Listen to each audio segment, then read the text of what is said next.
Hello good morning friends. आप सब लोग कैसे हैं दोस्तों?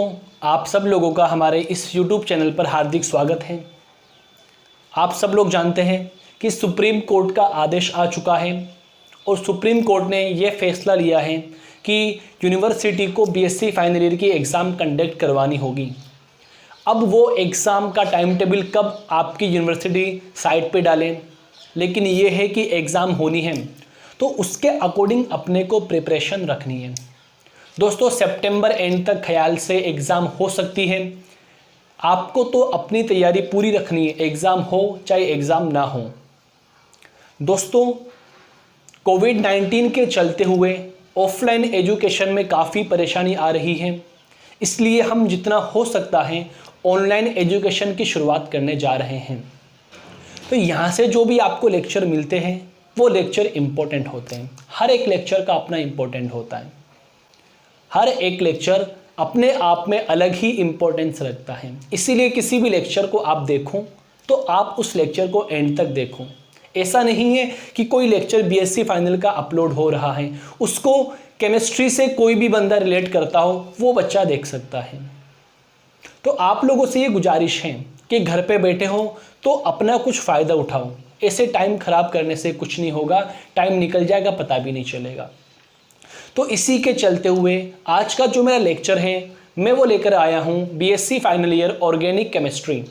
आप सब लोग ये जानते हो एग्ज़ाम का मार्क्स वेटेज इसका 33 मार्क्स होता है और इस एग्ज़ाम में जो आपकी 5 यूनिट होती है उनमें से आपकी सेकंड यूनिट है हेट्रोसाइक्लिक केमिस्ट्री, विषम चक्रीय यौगिक या विषम चक्रीय रसायन। वो आज हम डिस्कस करने जा रहे हैं। देखो हम इन लेक्चर्स को स्पीड में पढ़ेंगे क्योंकि आपके पास टाइम ज़्यादा नहीं है। कोशिश करना पूरी समझने की। फिर भी अगर आपको दिक्कत परेशानी आती है तो कमेंट बॉक्स में आप कमेंट कर दीजिएगा। तो दोस्तों आप लोगों से मैं ये बताना चाहता हूँ, देखो मेरा टॉपिक लिखा हुआ है हेट्रोसाइक्लिक केमिस्ट्री, विषम चक्रीय यौगिक या हेट्रोसाइक्लिक कंपाउंड। तो इनके बारे में अगर मैं आपको बताऊं कि क्या हेट्रोसाइक्लिक कंपाउंड होता है तो उससे पहले एक टर्म है साइक्लिक कंपाउंड। साइक्लिक कंपाउंड, इस साइक्लिक कंपाउंड के बारे में अपने को पता होना चाहिए कि साइक्लिक कंपाउंड क्या होता है। जैसे नाम से स्पष्ट हो रहा है, ऐसा कंपाउंड जो चेन फॉर्म में हो, मतलब साइकिल के रूप में हो, जो ऐसे मान लीजिए ऐसे हो सकता है, ऐसे हो सकता है, ऐसे हो सकता है, मतलब ओपन चेन ना हो, क्लोज चेन सारे मेंबर में जुड़े हुए हो। तो साइक्लिक कंपाउंड को मैं इस तरीके से मैं डिफाइन कर सकता हूं कि ऐसे यौगिक, मैं कार्बन की बात कर रहा हूं, ऐसे यौगिक जिनमें कार्बन परमाणु मिलकर एक चक्रीय संरचना का निर्माण करते हैं चक्रीय यौगिक कहलाते हैं। मैं कार्बन की बात कर रहा हूं। ऐसे यौगिक जिनमें कार्बन परमाणु मिलकर एक चक्रीय संरचना का निर्माण करते हैं क्या कहलाते हैं दोस्तों? चक्रीय यौगिक कहलाते हैं, साइक्लिक कंपाउंड कहलाते हैं। साइक्लिक कंपाउंड को बेसिकली मैं दो तरीके से डिवाइड कर सकता हूं मेरे तरीके से। एक तो आपका होता है दोस्तों होमोसाइक्लिक कंपाउंड। होमोसाइक्लिक कंपाउंड, सुनना दोस्तों, होमोसाइक्लिक कंपाउंड। एक दोस्तों आपका होता है हेट्रोसाइक्लिक कंपाउंड। ध्यान दीजिएगा, एक क्या होता है आपका हेट्रोसाइक्लिक कंपाउंड। Heterocyclic compound. अब मेरे को होमोसाइक्लिक कंपाउंड के बारे में पता करना है और जो हमारा चैप्टर है हेट्रोसाइक्लिक के बारे में पता करना है। होमोसाइक्लिक कंपाउंड की अगर मैं डेफिनेशन की बात करूं तो ऐसे साइक्लिक कंपाउंड जिनमें सभी एलिमेंट या सारे मेंबर कार्बन हो या फिर एक समान हो, होमोसाइक्लिक कंपाउंड कहलाते। होमो का मतलब होता है, मेरे बोलूं समान, मैंने क्या बोला, ऐसे साइक्लिक कंपाउंड जिसमें जुड़ने वाले सभी मेंबर या सभी एलिमेंट एक समान हो, होमोसाइक्लिक कंपाउंड कहलाते हैं। फॉर एग्जांपल मैं बताऊं, बेंजीन रिंग की बात करता हूं। बेंजीन एक साइक्लिक कंपाउंड है, देखना, और इसमें जुड़ने वाले देखो कार्बन आपस में कनेक्टेड हैं। मैं आप लोगों से बात करता हूं, यह है ट्रोपोलियम केटाइन। कौन है? ट्रोपोलियम केटाइन। देखो ये भी होमोसाइक्लिक की कैटेगरी में आ सकता है। ठीक है, तो ऐसे कंपाउंड जिनमें जुड़ने वाले सभी मेंबर एक समान हो होमोसाइक्लिक कंपाउंड कहलाते हैं। जबकि मैं हेट्रोसाइक्लिक कंपाउंड की बात करता हूं तो हेट्रोसाइक्लिक कंपाउंड का मतलब यह होता है कि ऐसे कंपाउंड जिनमें कार्बन के अलावा कोई एक अतिरिक्त एटम भी मौजूद हो, क्या कहलाता है? हेट्रोसाइक्लिक कंपाउंड कहलाता है। सुनना ध्यान से इधर, मैं अगर एग्जाम्पल की बात करूं तो आपने पिरिडीन का नाम सुना होगा।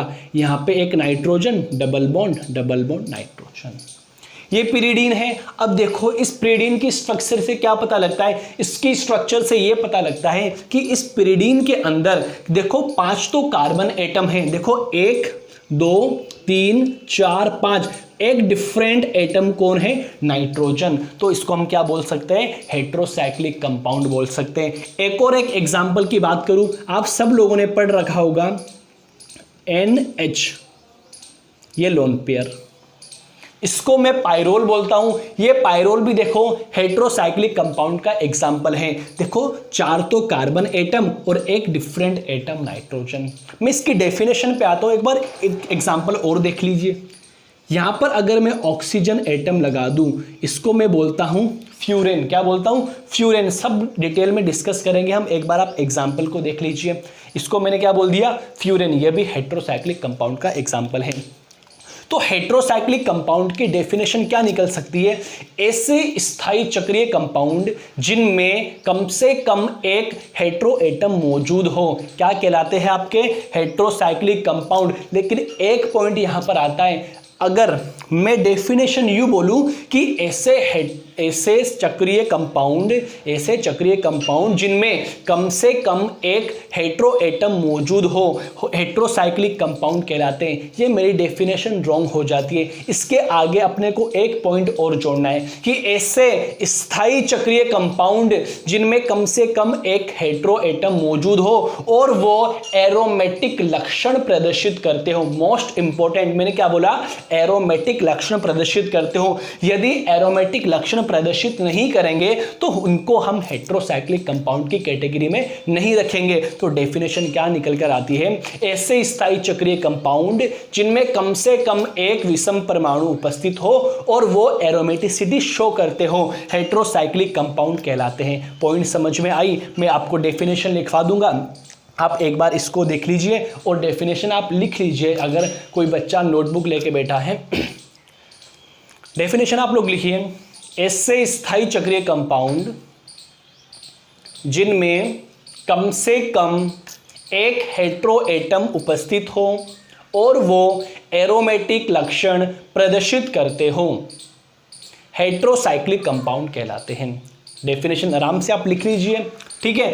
अब हेट्रोसाइक्लिक कंपाउंड की मैंने डेफिनेशन पढ़ ली। अब हेट्रोसाइक्लिक कंपाउंड का क्लासिफिकेशन आता है कि हेट्रोसाइक्लिक कंपाउंड को मैं किस तरीके से क्लासिफाई करता हूं। एक बार आप इसको स्क्रीनशॉट ले लीजिए, फिर मैं इसका क्लासिफिकेशन पढ़ता हूं। दोस्तों देखना इधर, बड़ी ही इंटरेस्टिंग है। देखो एक वर्ड आया अभी निकलकर, एरोमेटिक लक्षण, उसके बारे में अभी थोड़ी देर में आपको बताने जा रहा हूं कि अपन कैसे डिसाइड करेंगे कि एरोमेटिक शो हो रहा है या नहीं शो हो रहा है। देखो मैं क्लासिफिकेशन की बात करता हूं। क्लासिफिकेशन देखना दोस्तों, अगर मैं क्लासिफिकेशन की बात करूं तो इसका क्लासिफिकेशन बेसिकली मैं 3 टाइप से कर सकता हूं। एक तो 5 member ring, 5 member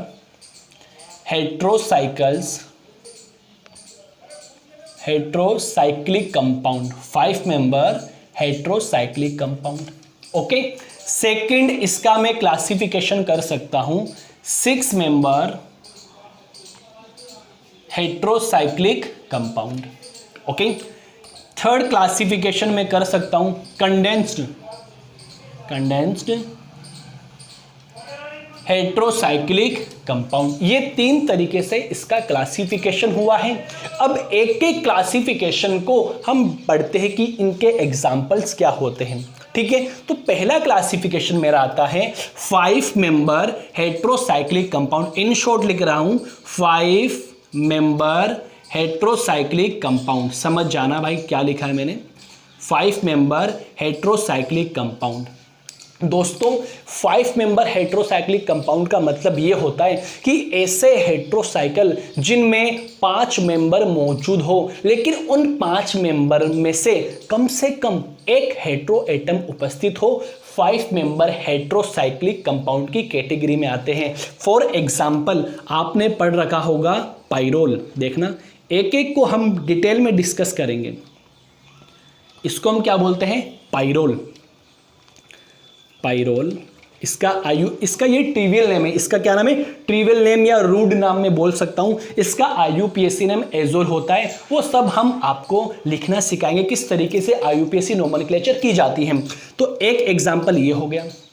second example की बात करूं, इफ मैं ऑक्सीजन को हेट्रो एटम के रूप में ले लूं, हेट्रोएटम क्या क्या हो सकता है, नाइट्रोजन हो सकता है, ऑक्सीजन हो सकता है, सल्फर हो सकता है, और भी हेट्रोएटम हो सकते हैं।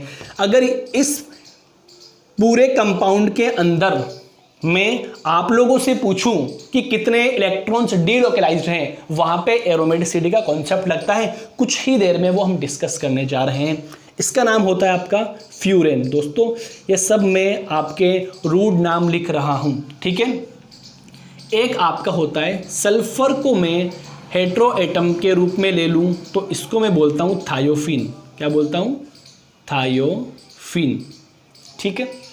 5 मेंबर है, ठीक है। चलो नेक्स्ट क्लासिफिकेशन की मैं बात करूं तो मैं इन शॉर्ट लिखूं 6 member heterocyclic compound. 6 member heterocyclic compound. 6 member heterocyclic compound के बारे में अगर मैं आपको बताऊं तो ऐसे हेट्रोसाइकिल जिनकी पूरी रिंग के अंदर 6 एलिमेंट मौजूद होते हो। कौन से, चेन वाले। हाइड्रोजन अलग से निकलेंगे, वो बात की बात है। जो एलिमेंट मौजूद है उनमें कम से कम एक हेट्रो एटम भी प्रेजेंट होना चाहिए। क्या कहलाते हैं, 6 मेंबर हेट्रोसाइक्लिक कंपाउंड कहलाते हैं। Best example pyridine. क्या होता है, पिरिडीन। इसको हम क्या बोलते हैं, पिरिडीन। इसको हम डिटेल में डिस्कस करेंगे। एक आपका आता है थर्ड, इसमें और भी एग्जाम्पल आते हैं, इसको बोलता हूँ पिरिडीन। पिरिडीन और भी आते हैं, पायरेन वगैरह आते हैं इसके अंदर, वो हम लेकिन ये डिस्कस करेंगे हम। देखो एक आता है, इन शॉर्ट लिख रहा हूँ, condense heterocyclic compound. Condense heterocyclic compound. इसके अंदर क्या होता है, 2 रिंग आपस में फ्यूज हो जाती है और उन 2 रिंग में से कम एक रिंग में क्या होना चाहिए, हेट्रो एटम मौजूद होना चाहिए। आप सब लोगों ने पढ़ रखा होगा, शायद आपको दिख रहा है कि नहीं दिख रहा है मेरे को नहीं पता, क्योंकि यहाँ पे कैमरामैन भी मैं ही हूँ और लेक्चर भी मैं ही शूट कर रहा हूँ। देखो फिर भी मैं इसको यहाँ पे लिख देता हूँ, ठीक है, क्या पता दिख रहा है कि नहीं दिख रहा है। देखो कंडेंस हेट्रोसाइक्लिक कंपाउंड की कैटेगरी के अंदर जो सबसे बेस्ट एग्जांपल होता है वो इंडोल का होता है। किसका होता है, इंडोल का। इसको मैं बोलता हूँ इंडोल। नाइट्रोजन, ये हाइड्रोजन, और ये आपका कौन है, बेंजीन रिंग है, इधर 5 मेंबर पायरोल रिंग है, ठीक है। इसको फ्यूज कंपाउंड भी मैं बोल सकता हूँ। इसको मैं क्या बोलता हूँ, इंडोल। ये सब मैं इसके ट्रिवियल नेम लिख रहा हूँ, ठीक है, इंडोल। एक और एक एग्जाम्पल की बात करूँ जो हम डिस्कस करेंगे, क्विनोलिन। क्विनोलिन, इसको बेंजोपिरिडिन भी मैं बोल सकता हूँ। इसको क्या बोलता हूँ मैं, क्विनोलिन।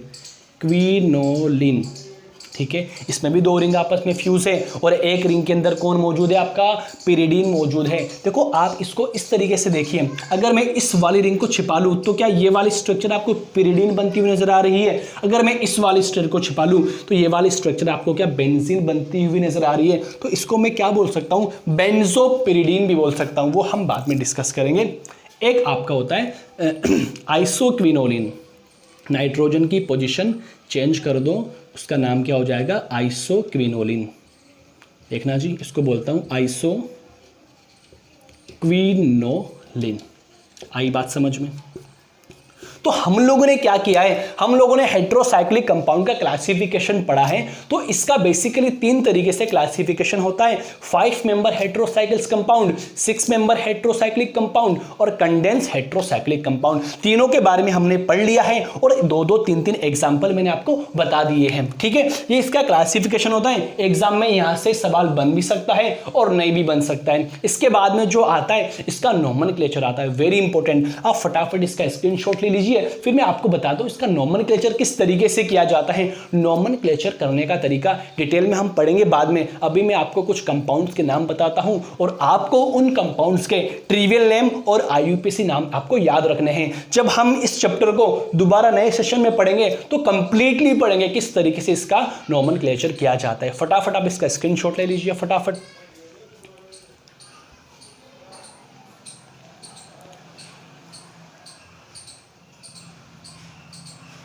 उम्मीद करता हूं आप लोगों ने इसका स्क्रीनशॉट ले लिया होगा, ठीक है। तो दोस्तों कुछ एक एग्जाम्पल हैं, तो उनके आपको मैं नाम बता देता हूं, ट्रिवियल नेम क्या होते हैं और उसके अलावा आईयूपीएसी नेम क्या होते हैं, ठीक है। चलो समझ में तो आ रहा है ना दोस्तों आपको। थोड़ा हम फास्ट पढ़ रहे हैं क्योंकि अपने पास टाइम कम है और हम मैक्सिमम ये चैप्टर ख़त्म करना चाहते हैं कि जल्द से जल्द चैप्टर ये ख़त्म हो जाए, ठीक है। मैंने सबसे पहले क्या पढ़ा, सबसे पहले मैंने पढ़ा कि हेट्रोसाइक्लिक कंपाउंड क्या होते हैं, उसकी डेफिनेशन मैंने पढ़ी और उसके बाद में कुछ एक एग्जाम्पल हमने पढ़े। एरोमेटिसिटी के बारे में मैंने आपको नाम बताया है, कुछ देर बाद में वो भी डिस्कस करेंगे। पहले मैं इसका क्लासिफिकेशन करता हूँ, फिर थोड़ी सी जानकारी आपको एरोमेटिसिटी के बारे में देता हूँ, ठीक है। देखना दोस्तों, मैं क्या करता हूँ, इसका नोमेनक्लेचर, क्लासिफिकेशन मैंने पढ़ लिया, अब मैं बात कर रहा हूँ नोमेनक्लेचर। नोमेनक्लेचर दोस्तों मैं फिर से बोल रहा हूं, मैं आप सब लोगों को एक एक पॉइंट सिखाऊंगा नोमेनक्लेचर जब हम डिस्कस करेंगे इसको डिटेल के अंदर। अभी मैं क्या कर रहा हूं, अभी मैं आप लोगों को ऐसा बोल रहा हूं, आपके सामने मैं 5-6 स्ट्रक्चर लिखूंगा, उनके रूट नाम लिखूंगा और उनके आईयूपीएसी नाम लिखूंगा। आपको एक बार तो इनको डायरेक्टली याद करना है, ठीक है। लेकिन जब हम नए सेशन में इसको कंप्लीटली डिस्कस करेंगे, इसका जो नोमेनक्लेचर किस तरीके से किया जाता है वो हम आराम से एक एक पॉइंट को डिस्कस करेंगे। अभी मैं कुछ एक एग्जांपल बताता हूं, आपको ऐसे कैसे याद करने हैं। यहां पे लिखता हूं मैं स्ट्रक्चर, स्ट्रक्चर। यहां पे लिखता हूं मैं ट्रिवियल नेम, ट्रिवियल नेम,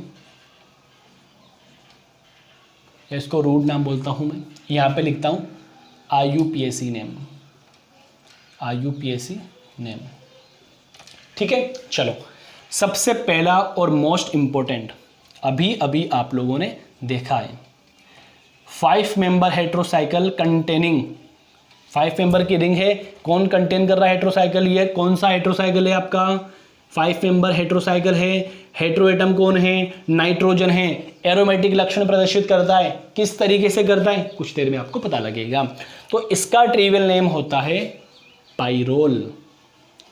आज से पहले बहुत से बच्चे इसको शायद आईयूपीएसी नेम समझते होंगे, ठीक है, लेकिन इसका आईयूपीएसी नेम होता है एजोल। क्या होता है, एजोल। अब ये एजोल किस तरीके से आया है वो सब मैं आपको सिखाऊंगा। देखो एजा जो हम यूज करते हैं, एजा वो नाइट्रोजन के लिए यूज करते हैं, और जो ओल हम यूज करते हैं, एक हल्की सी मैं आपको जानकारी दे रहा हूं, ओल जो हम यूज करते हैं 5 मेंबर की जो रिंग होती है वो उसमें क्या होना चाहिए, डबल बॉन्ड होने जरूरी है। अगर सिंगल बॉन्ड होंगे तो हम ओल अभी नहीं लगा सकते। अभी मैं कितना बता रहा हूं, देखो डायरेक्टली समझने के लिए मैं ट्रिक की बात करूं, देखो ट्रिक की बात इस तरीके से की जाती है। एजा हम यूज करते हैं नाइट्रोजन के लिए, ओल यूज करते हैं 5 मेंबर की रिंग होनी चाहिए और उसमें क्या होना चाहिए, ये वाले डबल बॉन्ड होने जरूरी है। ये अपनी ट्रिक इस तरीके से बनी, लेकिन किस तरीके से नोमेनक्लेचर किया जाता है वो सब हम डिस्कस करेंगे अपने नेक्स्ट सेशन के अंदर, ठीक है। इसका आईयूपीएसी नेम है, इसका ट्रिवियल नेम है। नेक्स्ट एग्जांपल की मैं बात करूं, हाँ जी, अभी अभी मैंने आपके सामने लिखा है, अगर मैं ऑक्सीजन हेट्रोएटम के रूप में ले लूं, देखना जी, तो इसका जो ट्रिवियल नेम होता है वो होता है फ्यूरेन। क्या होता है, फ्यूरेन। और इसका आईयूपीएसी नेम होता है ऑक्सोल। क्या होता है, ऑक्सोल, ठीक है। चलो थर्ड एग्जाम्पल की बात करूं, अब की बार सल्फर को हेट्रोएटम के रूप में ले लूं, ठीक है। इसका ट्रिवियल नेम होता है थायोफिन, थायोफिन, और इसका आईयूपीएसी नेम होता है आपका थायोल। क्या होता है, थायोल, ठीक है। चलो एक और एक लिखता हूं यहां पे, मोस्ट इंपॉर्टेंट,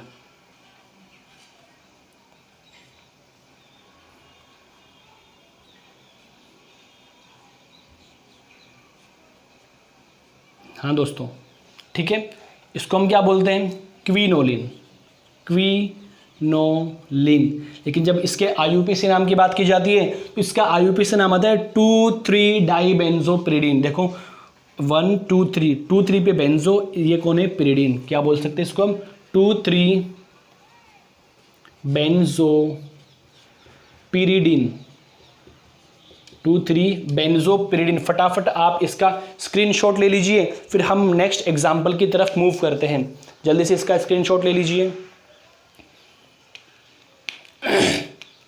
चलो चलो मैं मिटा रहा हूं, इसको रफ कर रहा हूं दोस्तों। देखना दोस्तों,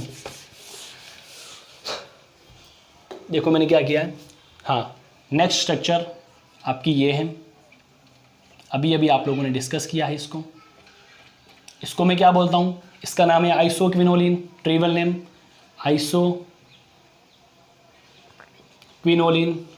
और इसका आईयूपीएसी नेम होता है, देखो अब की बार 1 2 3 4, 3 4 बेंजोपिरिडीन, 3 4 बेंजोपिरिडीन। 2-3 एग्जाम्पल और बताता हूं मैं आपको।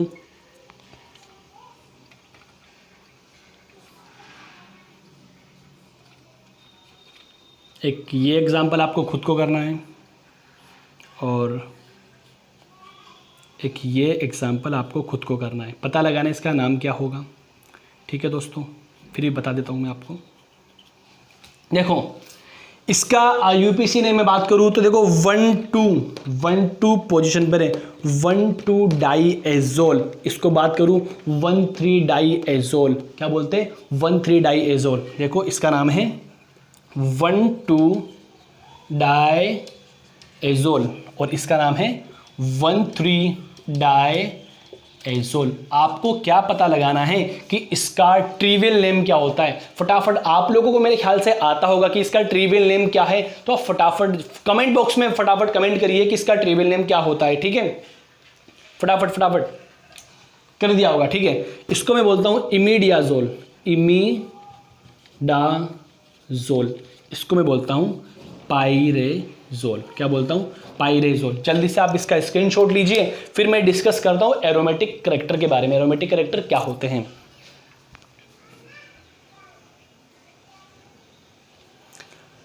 चलो हम रफ करते हैं और डिस्कस करते हैं हमारा जो एक पॉइंट आया था अभी, एरोमेटिक करैक्टर। वो एरोमेटिक करैक्टर क्या होते हैं, एक बार फिर से सुनना। मैंने क्या किया है, देखो दोस्तों मैंने क्या किया है, हेट्रोसाइक्लिक कंपाउंड के बारे में पढ़ा है। तो हेट्रोसाइक्लिक कंपाउंड किस कंपाउंड को बोलते हैं, कि ऐसे चक्रीय कंपाउंड, ऐसे स्थायी चक्रीय कंपाउंड जिनमें कम से कम एक हेट्रो एटम उपस्थित हो और वो एरोमेटिसिटी शो करे, क्या कहलाता है, हेट्रोसाइक्लिक कंपाउंड कहलाता है। हेट्रोसाइक्लिक कंपाउंड का फिर मैंने क्लासिफिकेशन किया। हेट्रोसाइक्लिक कंपाउंड को मैं 3 तरीके से क्लासिफाई कर सकता हूँ।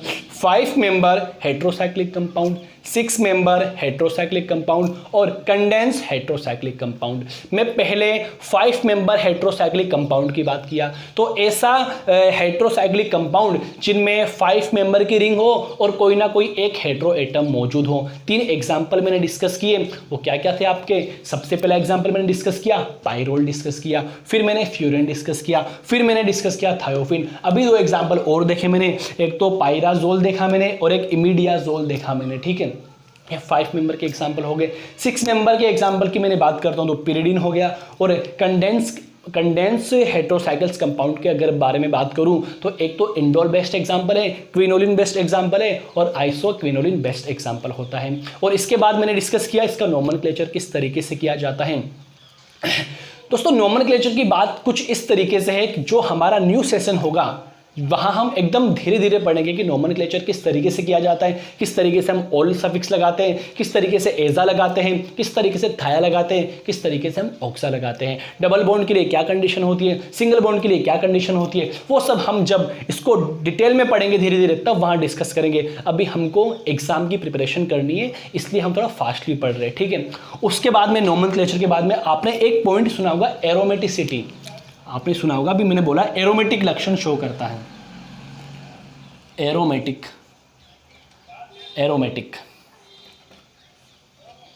एरोमेटिक क्या होता है, या मैं यूं बोल दूं aromatic compound.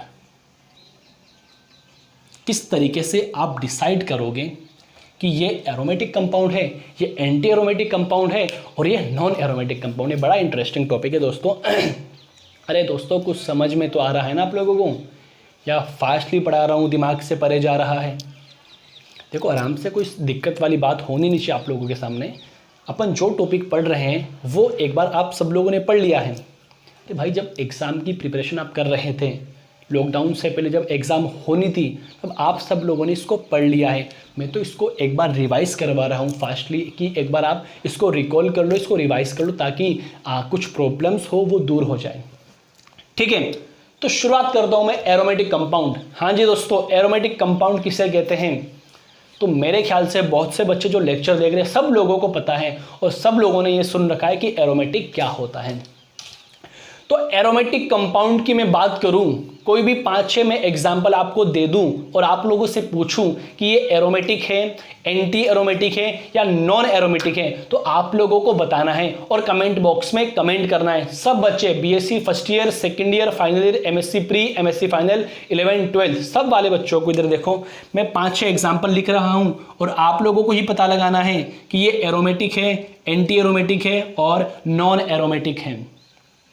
Okay, very good, बहुत अच्छा। ऑफलाइन क्लास के लिए बच्चे इतने परेशान हैं, लेकिन दोस्तों अपन क्या ही कर सकते हैं। मार्केट में इस कदर भीड़ मची हुई है कि आपको क्या बताएं।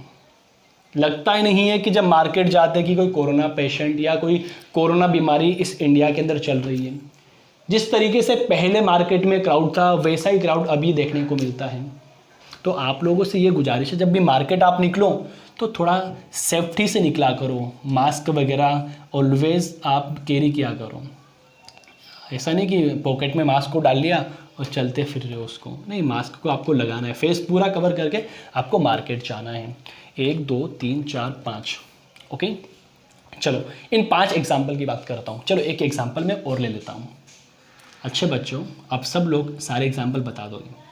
जो बच्चा मेरे से पढ़ा है एरोमेटिसिटी, वो तो सारे एग्जाम्पल कर लेगा, इजीली कर लेगा, एग्जाम्स के भी कर लेगा और यहाँ मैंने लिखे वो भी कर लेगा, क्योंकि मैंने बहुत एग्जाम्पल करवाए। दोस्तों फटाफट आपको इनको सोल्व करना है। मैं आपको टाइम देता हूं 20-30 सेकंड का। फटाफट आपको अपने कॉन्सेप्ट अप्लाई करने हैं और पता लगाना है कि जो दिए गए कंपाउंड एरोमेटिक है, एंटी एरोमेटिक है या फिर नॉन एरोमेटिक है। मैं आपको 30 सेकंड का टाइम देता हूं, फिर मैं आपको एक एक एग्जाम्पल को डिस्कस करवाता हूं कि किस तरीके से ये एग्जाम्पल सोल्व होंगे, क्या इनका कॉन्सेप्ट होता है। फटाफट डिस्कस करें आप लोग। ये गर्मी क्या कहेगी भाई, फटाफट करो, फटाफट आराम से। लो मैं हट जाता हूँ बोर्ड के सामने से, आराम से कर लो दोस्तों। बड़े बच्चे, बड़े खुशहाल बैठे बच्चे, बड़ा मज़ा आ रहा है पढ़ने में बच्चों को। जो बच्चे कंटिन्यूसली लेक्चर ले रहे हैं उनको प्रॉब्लम्स भी होती हैं, वो लोग मेरे से प्रॉब्लम्स भी पूछते हैं। कई बच्चे तो बस खाली टाइम पास के लिए पढ़ते हैं और बहुत से बच्चे सीरियस होकर पढ़ते हैं। चलो मेरे ख्याल से आप सब लोगों ने एग्जाम्पल कर लिए होंगे, ठीक है। इसका आंसर आपका आया होगा कुछ भी भाई, aromatic, anti aromatic, non aromatic में से कुछ भी आया होगा। इसका भी आपका कुछ ना कुछ आंसर आया होगा, सब लोगों ने ट्राई तो किया होगा मेरे ख्याल से। अब मैं एरोमेटिक कंपाउंड की अगर मैं आपको करेक्टर बता दूं कि एरोमेटिक कंपाउंड के क्या करेक्टर होते हैं, तो मेरे ख्याल से एक भी एग्जाम्पल में आपको डाउट नहीं आएगा। ये मेरा पूरा यकीनन मानना है, ठीक है। पहला पॉइंट एरोमेटिक कंपाउंड का मैं बात करता हूं। एरोमेटिक कंपाउंड पता लगाने के लिए जो सिस्टम, कोई भी एक एग्जाम्पल, उसका साइक्लिक होना जरूरी है। एरोमेटिक कंपाउंड होने के लिए सिस्टम का साइक्लिक होना जरूरी है। शायद आपको पता होगा कि साइक्लिक होना जरूरी है, ठीक है। चलो सेकंड पॉइंट, साइक्लिक के साथ साथ में उस कंपाउंड का प्लेनर होना भी जरूरी है। मतलब एक ही प्लेन के अंदर वो पूरा मॉलिक्यूल एग्जिस्ट करना चाहिए, ठीक है। मैं एक और एक एग्जाम्पल लिखता हूं, बहुत ही इंटरेस्टिंग एग्जाम्पल है ये। ऐसी कोई कंपटीशन एग्जाम नहीं जिसमें पूछा नहीं जा चुका है, हर कंपटीशन में पूछा जा चुका है और यहाँ पे आपका कॉन्सेप्ट फेल हो जाता है। किस तरीके से फेल होता है, बच्चे किस तरीके से इसको रॉन्ग करते हैं वो अभी हम आपको बताएंगे। 2 पॉइंट क्लियर है। साइक्लिक, क्या सारे कंपाउंड साइक्लिक है, यस और नॉट? आपका आंसर आएगा सर यस, सारे कंपाउंड साइक्लिक है। सारे कंपाउंड प्लेनर है, आपका आंसर आएगा यस, सारे sp2 hybridisation compound, sp2 sp2 sp2 sp2, ठीक है, इनकी बात कर रहा हूं मैं, ठीक है। चलो next important, system must follow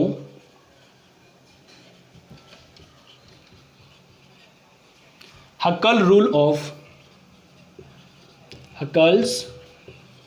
rule of aromaticity।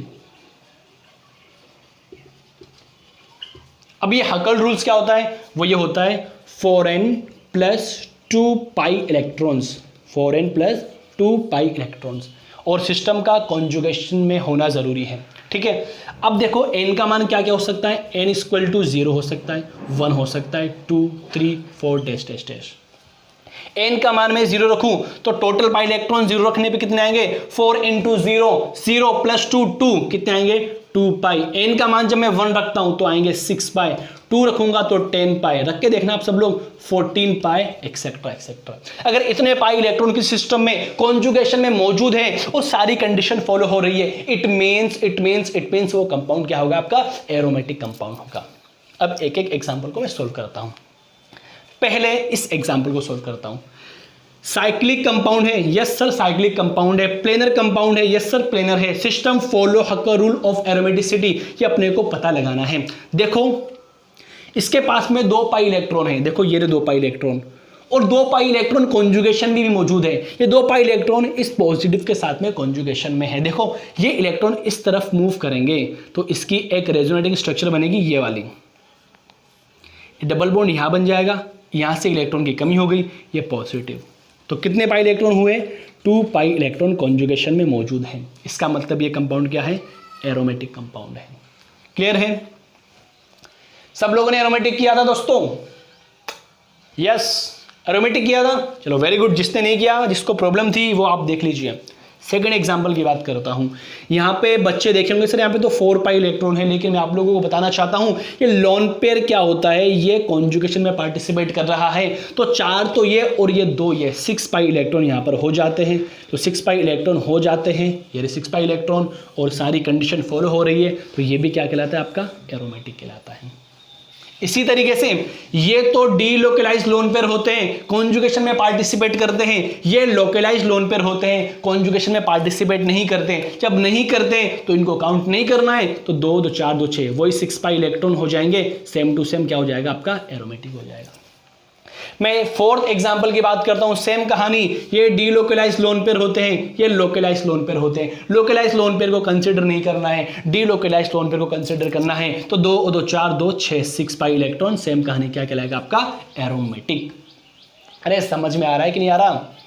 चलो नेक्स्ट एग्जांपल की बात करता हूं, सेम टू सेम। ये क्या आपका लोकलाइज्ड लोन पेयर, ये कॉन्जुगेशन में पार्टिसिपेट नहीं करता। तो अंदर कितने हैं, 2 2 4 2 6 6 पाई इलेक्ट्रॉन डीलोकलाइजेशन में मौजूद है, कॉन्जुगेशन हो रहा है। इसका मतलब ये क्या कहलाता है, आपका एरोमेटिक कंपाउंड कहलाता है। ट्रोपोलियम आयन की बात करता हूं तो वही सेम कहानी, 2 2 4 2 6 6 पाई इलेक्ट्रॉन कॉन्जुगेशन में इस पॉजिटिव के साथ में। देखो ये यहां पर जाएगा तो यहां पॉजिटिव, जब यहां पॉजिटिव आया ये इलेक्ट्रॉन इधर घूमेंगे तो यहां पॉजिटिव, यहां पॉजिटिव आया तो इलेक्ट्रॉन इधर घूमेंगे तो यहां पॉजिटिव। पूरा इसका सर्कल बन रहा है, पूरा घूम रहा है, तो क्या कहलाता है, आपका एरोमेटिक कंपाउंड। तो जो सारे एग्जाम्पल मैंने लिखे वो सारे एरोमेटिक कंपाउंड के एग्जाम्पल थे, ठीक है। लेकिन इस वाले एग्जाम्पल की बात करता हूं, आप लोग अपना कॉन्सेप्ट अपनाओगे। Sir cyclic, yes sir cyclic है। प्लेनर यहां पे कहानी खत्म हो जाती है। ये मॉलिक्यूल आपको अभी प्लेन में दिख रहा है, लेकिन इसकी बड़ी स्ट्रक्चर होने के कारण ये ऐसे एग्जिस्ट नहीं करता, ये टब शेप में एग्जिस्ट करता है, जिसकी वजह से इसकी प्लेनरिटी डिस्टर्ब हो जाती है और ये एंटी एरोमेटिक की तरह बिहेव नहीं करते हुए नॉन एरोमेटिक की तरह बिहेव करता है। वैसे एंटी एरोमेटिक होना चाहिए। देखो 8 पाई इलेक्ट्रॉन यहां तो है नहीं, या 4 पाई 8 पाई 12 पाई ऐसे इलेक्ट्रॉन्स आते हैं तो एंटी एरोमेटिक की तरह बिहेव करता है कंपाउंड। लेकिन यहां पे सिस्टम प्लेन नहीं है, मतलब सिस्टम प्लेन में होता तो एंटी एरोमेटिक की तरह बिहेव करता, लेकिन सिस्टम की प्लेनरिटी डिस्टर्ब हो जाती है ड्यू टू इसकी बड़ी स्ट्रक्चर होने के कारण। और बड़ी स्ट्रक्चर होती है तो ये टब शेप में एग्जिस्ट करता है ऐसे, और ये किसकी तरह बिहेव करता है, नॉन एरोमेटिक। भैया इंपॉर्टेंट सितारे लगा लेना। तो दोस्तों आज हम लोगों ने क्या डिस्कस किया, हेटेरोसाइक्लिक कंपाउंड के बारे में डिस्कस किया। क्या जनरल इंट्रोडक्शन पढ़ा मैंने दोस्तों, उम्मीद करता हूँ आप लोगों को समझ में आया होगा। तो आप लोगों से गुजारिश है कि इस लेक्चर को अच्छे से देखें और कुछ डाउट्स वगैरह आते हैं ना किसी भी एग्जाम्पल के अंदर, तो आप लोग कमेंट करिएगा और कमेंट करने के बाद में आपका सॉल्यूशन किया जाएगा। और इतनी सी गुजारिश है, इस लेक्चर को आगे से आगे आप शेयर करिए कि जो बच्चे बीएससी फाइनल में हैं और जो बच्चे पहले पढ़ चुके हैं उनका रिविजन क्लास यहाँ पे चल रही है। तो ये सब लेक्चर आज हम आपके सामने लेकर आए। कल हम जो डिस्कस करने जा रहे हैं वो कल हम डिस्कस करेंगे पहला compound pyrrole, very important. 5 member heterocycle का पहला कंपाउंड हम पाइरोल डिस्कस करेंगे। कंप्लीट डिस्कस करेंगे क्या पाइरोल होता है, इस पाइरोल की प्रिपरेशन किस तरीके से की जाती है, इसकी फिजिकल प्रॉपर्टी क्या होती है, केमिकल प्रॉपर्टी क्या होती है, सारा कुछ हम डिटेल में डिस्कस करेंगे और एग्जाम में पूछता है यहाँ से सवाल। तो आप लोगों से इतनी सी गुजारिश है दोस्तों कि हमारे इस YouTube चैनल को प्लीज़ ज़्यादा से ज़्यादा शेयर करें, कमेंट करें, लाइक सब्सक्राइब जो करना है करें, लेकिन आप अपना सपोर्ट बनाए रखें। मैं सोहेल मंसूरी अभी आपके सामने अलविदा लेता हूँ। Thanks for watching this video, thank you so much.